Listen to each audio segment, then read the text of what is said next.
Perfect. Now, yes. Okay, we all were clear. Let us connect. We went through all these things. Let us connect to the extensor muscles. Okay. So you can hear me all right? Perfect. Good. Thank you.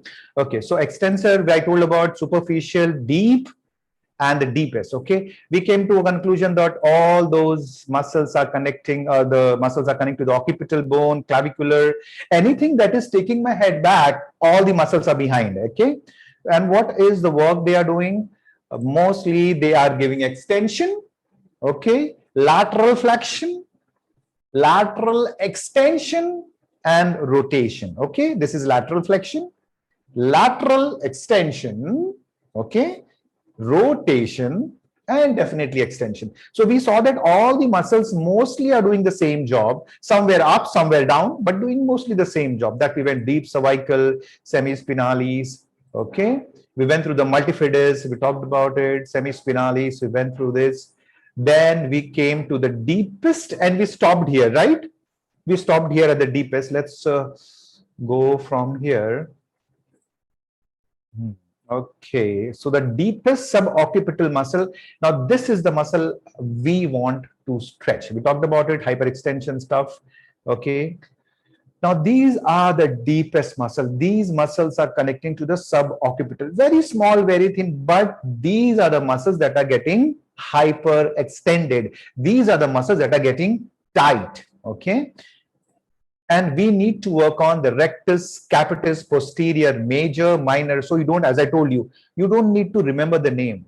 A group of muscle are known as extensor muscles. Okay. But as I told you, when I will share some books on yoga anatomy, especially the science of yoga and stuff, the names would be given. At least you can correlate what they are talking about. If they mention rectus capitis, okay, you know, this is some of the muscles in the, back of the neck that extends my neck. That's it. Okay.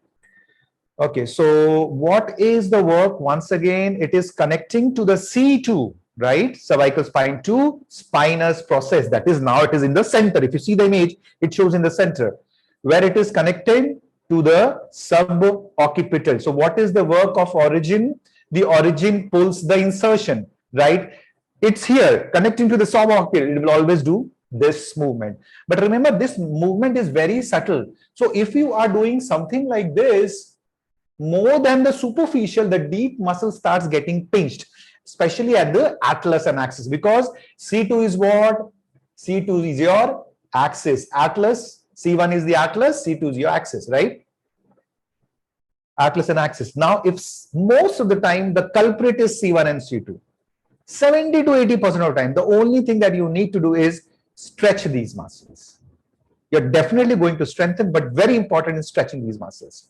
Okay, going a little bit more further, rectus, capitis, minor. You see the green muscle? That is the minor. So what is the difference? This is major.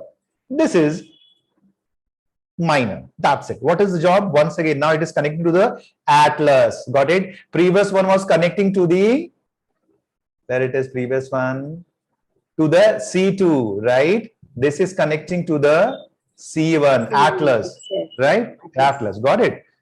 Fine. So that is the reason it's important to work on these muscles, because the subatlanto, basically the what was that term? Atlantoaxial misalignment. There's a specific word. Basically, all those problem comes in the C1 and C2. Why? Because more than 50% of the movement of your neck happens from C1 and C2. Most of that means there is movement happening, but only the C1 and C2 does a lot of movement. That's the reason there are chances of misalignment of the neck. That's the reason if you see chiro practitioners, they hold the head and do all those jerky movements to just release it. And there is tremendous relief in that case, right? It's the alignment of the C1 and C2, right? And that is where the atlas. So what is, once again, we know the action. It is what it is doing: rotation, extension, ipsilateral movement. Okay. So once again, this is the deepest. Now, if you see, this is connecting to just above and below. Only muscle not connecting to the suboccipital. If you see, it is just connecting to the atlas, and the next muscle is connecting to the axis, right? Up till now, it is mentioned suboccipital, but this is the only muscle that is not, it is just connected to the above vertebrae, below vertebrae, C1 and C2, that's it, right?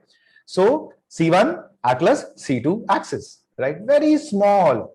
What it does, it rotates the head. So what it is nothing doing but very gentle movement that it is doing, right? Obliquus, obliquus capitis, all these words, you know, uh, obliquus capitis, the spelling of capitis is wrong. Obliquus capitis inferior, okay? And then we have obliquus capitis superior, okay? So once again, what it is doing, it's on the lateral side of the atlas, okay? The lateral side of the atlas and connecting to the suboccipital muscle, okay? So what is that lateral side? Transverse, right? Transverse process is on the lateral side. And then the insertion is on the suboccipital. Once again, it's the same, right? What is the movement? Just a second.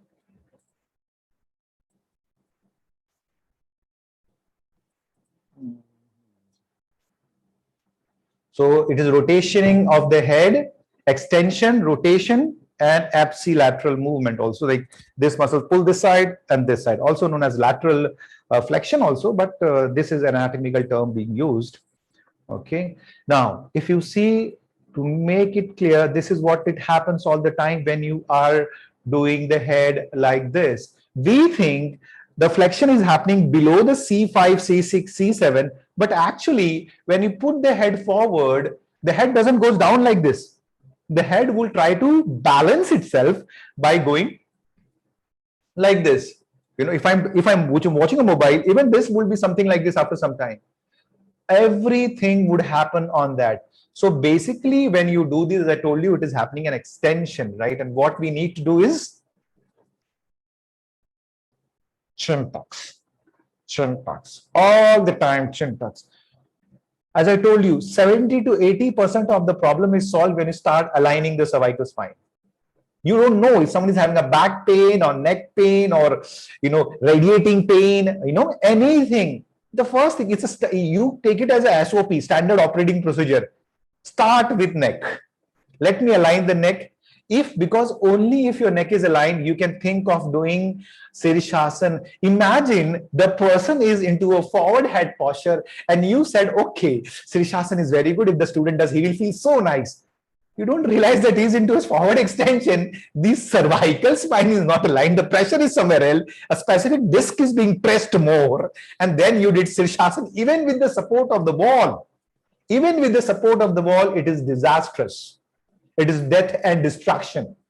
Remember, that is the reason, if you are not very clear, if my student is not having this aligned cervical, you need to first align it. Very, very important. Without that, never ever add Sirshasan into your practices. Important is first align.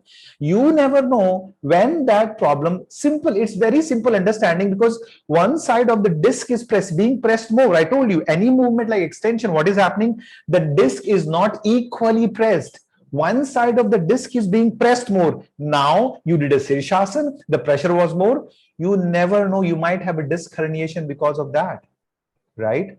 And you thought I was very correct. I showed proper alignment. Everything was good. But no, was the cervical spine aligned when he came into your class? If it is not, give 1 month, 2 month time. Don't be in a hurry for Sirshasan. There are many other inversions, simple inversions like a bridge pose that can give the same benefit, a Setu Bandhasan. Why I need to give him headstand? Just because I will feel like, wow. And the student will also feel like, what a great guru. He told me on the first day or might be after 1 week, he's showing me Sirshasan. You know, sometimes we teachers have that pressure. You teach him something very good that he feels like, wow, you know, and no, not really, you know. It is okay to start with supine position, Pavan Muktasan, Setu Bandhasan, all these simple asanas, yeah. Okay. Just a second. Let me hide my floating controls. Okay. So what is chin tuck? This is what it is, you know. Always, you're putting the hand on the chin. So first and foremost is always, whenever you're doing it, what I want is chin is parallel.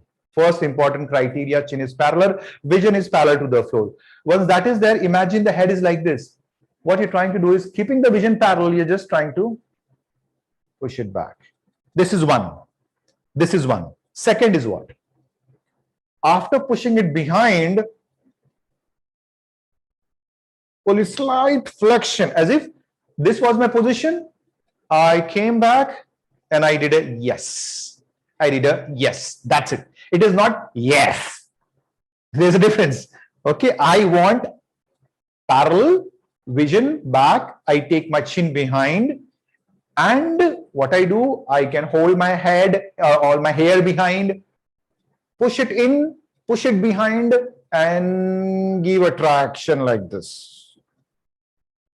Got it? What you're doing is you're holding that hair behind, okay? And then you are giving that traction. We will talk it in the practice also, just to give you an idea. Whenever you are doing a chin tuck, you are stretching the suboccipital muscle. At the same time, if you are trying to stretch the extensors, then what you're trying to contract? Your flexors. Making sense? Whenever you are doing this, imagine what was happening earlier. My head was into extension. So my extensors were tight. My flexors were weak, right? Because it was this. Now what I do is when I start doing this with a gentle head nod, I'm stretching my extensors and I'm contracting my flexors. So both things happening at the same time. Any asana you do, one muscle will contract, other. Remember the agonist and antagonist, right? Same fundamentals. But what I want you to do is give a traction. So what you do, chin tuck, vision, first of all, vision parallel, push it behind, then a head nod as if you're saying yes. That's the movement only. Yes. Then after some time, now this addition should be done after at least a week, not directly. Then you hold it your hair behind, push it in, lift up. Lift up. Got it.